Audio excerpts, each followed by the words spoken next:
torn apart and development gains left in tatters. This is an injustice perpetrated by the few.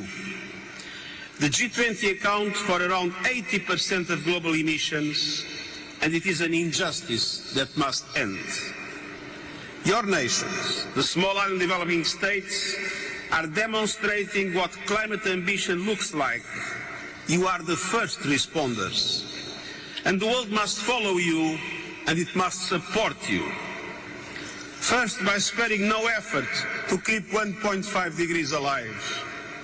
That means global emissions falling 9% a year to 2030, and they are still rising. It means phasing out fossil fuels fast and fairly and delivering on the COP29 outcome. And it means every country putting forward new economy-wide national climate action plans or NDCs by COP30 that align with 1.5 degrees. The biggest emitters, the G20, must lead. And the United Nations is supporting countries to deliver through its Climate Promise initiative. Second, justice. You deserve support to deal with the crisis you have done next to nothing to create. And we must get serious about loss and damage.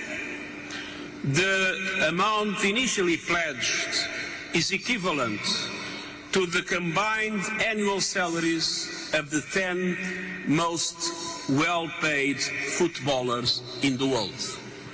As I said, we must be serious about loss and damage. We need significant contributions flowing to the Loss and Damage Fund so it can have a meaningful impact, and namely a meaningful impact in cities that sometimes are devastated by climate change. And we also need a surge in funds for you to protect your people from climate impacts, which are growing in strength and frequency.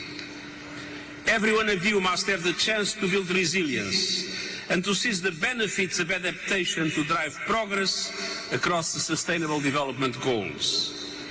Developed countries must honor their commitment to double adaptation finance to at least $40 billion a year by next year, and this is an important step to closing the adaptation finance gap. But it will not be enough. These measures can take us only so far.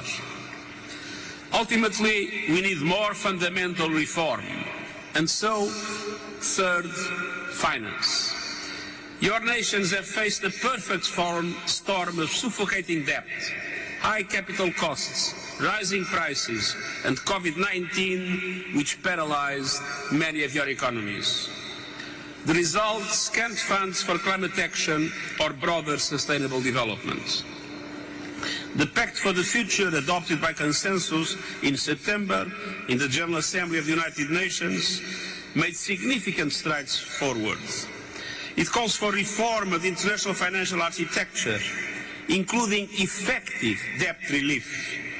It commits countries to advancing an SDG stimulus of $500 billion a year.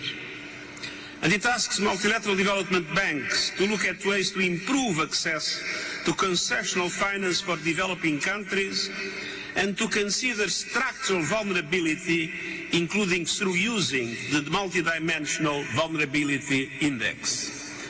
A middle-income country can have much need, an enormous need of concessional funding because of its level of vulnerability, and this cannot be forgotten. It is essential, so, that vulnerable middle-income countries can access funds. And we must push for implementation of these commitments starting here and now.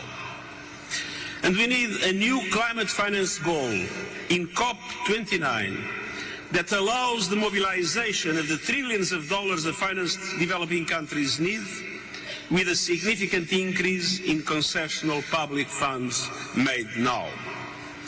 That goal must provide clarity on how money will be mobilized, tap innovative sources such as levies on aviation, shipping or fossil fuel extraction, and include an accessibility, transparency and accountability framework to build confidence that funds will be delivered and available.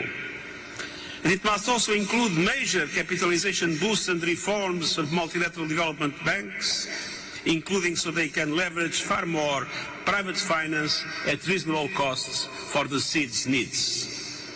I trust that and will be fully supporting the presidency to make sure that we have a successful COP29 with an ambitious new goal, finance goal, that can be at the same time taking into account the particular situation of small island developing states. And this COP and beyond, I urge you, use your moral authority to demand action, demand leadership, and demand justice. Time is of essence. Together, you are helping us move from anger to action. And together, I know we can win, and I thank you.